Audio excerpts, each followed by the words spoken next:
Ističete da vaša opcija nema ideološki predznak. Da, iako svaka politika ima ideologiju, mislim to, ali htio sam naglasiti... Što to onda znači?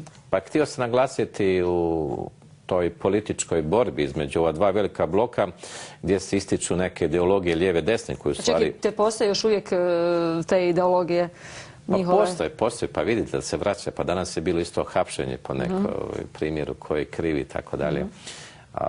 Ide se na tu kartu lijevi, desni i tako da ne postoji treći izbor. Jer često se čini da su lijevi preuzeli neke ideološke predznake desnih i obrnuto. Ne, instrumente. Znači, oni koji su lijevi, oni su koristili instrumente. Recimo, kad je bio SDP na vlasti, bilo je dosta stečajeva, pa je bilo onda i rješavanja nezaposlenosti na način na koji ne bi radila ljevica, recimo. A dobro, to je bilo to vrijeme i nužda, to nije se radilo o nikakvoj ideologiji, nego o praktičnoj rješavanju problema. A kasnije desnica, odnosno HDZ, treba štititi kapital što je štitila, ali isto je paralelno i štitila, koristila instrumente što koristi ljevica, socijalne naknade i tako dalje. To je naglašavala što pripada uglavnom ljevica. Zato da je malo to pomiješano, ali dobro. Ja sam htio naglasiti da u sljedećem mandatnom razdoblju hrvatska politika mora odraditi posao koji preko 95% nije ideološki posao. Znači, ideološki posao spada zapravo u raspodjelu. Ali mi smo daleko od raspodjele. Mi jednostavno danas pokrivamo prije ili kasnije dugove vlastite nekog sektora i tako dalje. Kao i neki dan u Đakovštini mi to pokrivamo.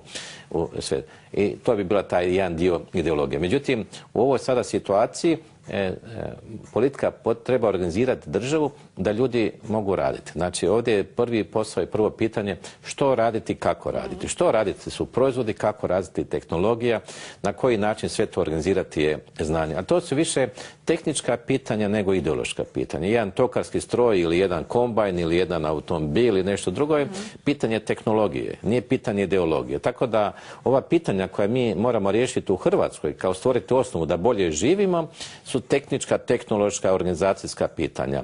A kad to starta i kad počne se dohodak povećavati, onda dolazi do izražaja ideologija, koliko će dobivati od tog porasta radnici, koliko umirovljenici, koliko država, koliko poduzetnici ili obrnuti red. Znači, tu se onda vidi tko je lijevi, tko je desni. Mislite li da će vas birači prepoznati i na koga računate? Pa mi računamo na sve ove koje nisu fiksno vezani uz ovaj takozvani lijevi i desni blok. To su i veliki broj zasad neodlučnih birača koji ne bi glasovali ni za lijevo ni za desno, nego traže neki treći blok, neku treću opciju. Što to uopće znači, gospodine Jurčiću, treći blok? Stalno se govori o tom trećem bloku, trećem putu u Hrvatskoj, trećoj opciji, kako god. Što to zapravo znači?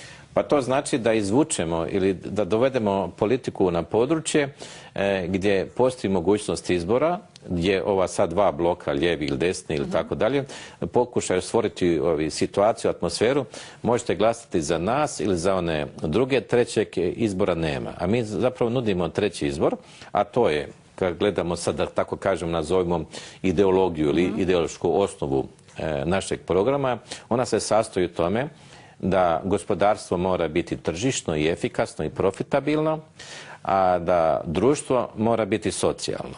Dok recimo neoliberalizam koji se nama sad nameće i koji provodi jedna ili druga stranka direktno ili indirektno, kaže da i gospodarstvo mora biti tržišno, ali da i društvo mora biti tržišno. Znači da se liječi onaj koji ima novaca, to možda je tu negdje na granici, ali u svakom slučaju da se školuje onaj koji ima novaca. Znači, država blagostanja koju ja zastupam u svom programu je i da gospodarstvo bude tržišno i efikasno, ali da društvo bude socijalno. Ne samo iz humanih razloga, nego jedino zdrav i obrazovan čovjek je najbolji proizvođač. On jedino zdrav i obrazovan čovjek može stvarati dodanu ili novostvorenu vrijednost. Tako da ulaganje u ljude, u obrazovanje, u njihovo zdravlje, u njihovu organizaciju nije trošak nego najbolja investicija. I ono kad mi kažemo kako privući ili ne privući investicije, problem prije svega o osposobljenim ljudima za nove tehnologije. Mi zovemo nove tehnologije, a nemamo ljude u dovoljnom broju i dovoljnu strukturu,